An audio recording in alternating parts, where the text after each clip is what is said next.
What does days in inventory mean? Days in inventory is a ratio people can use to determine on average how many days goods spend in inventory.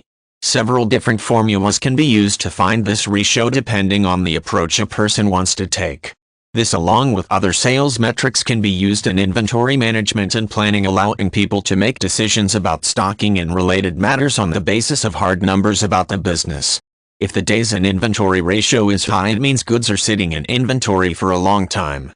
The longer goods are held in inventory, the more expensive they become because the business will need to pay costs like overhead to maintain a facility for storage, security, and so forth. Sometimes goods move slowly because they are expensive or unusual, and a business may keep several large ticket items on hand to make them available while trying to move larger numbers of small items to make up for it. An appliance store, for example, might sell 3 appliances a week but sell numerous accessories like new stove burners, appliance timers, and so forth. A high days in inventory ratio can turn into high overhead for the business. As long as the goods don't sell, the business can't pay vendors from the proceeds and must pay upkeep expenses. The business wants to avoid situations like this.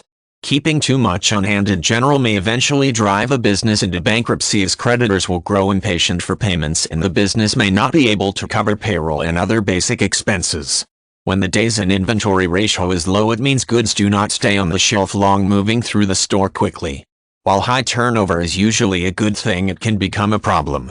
A business may not be stocking enough to meet the demand, forcing customers to go elsewhere to meet their needs and causing customer frustration. The business needs to strike a balance between overstocking and not having enough on hand for customers. One way to determine days in inventory is to take the average daily inventory of a product, multiply by 365, and then divide by the sales revenue. Keeping accurate inventory records is critical, as otherwise the calculation may not be correct and a small skew in numbers can turn into a large error at the end of the equation.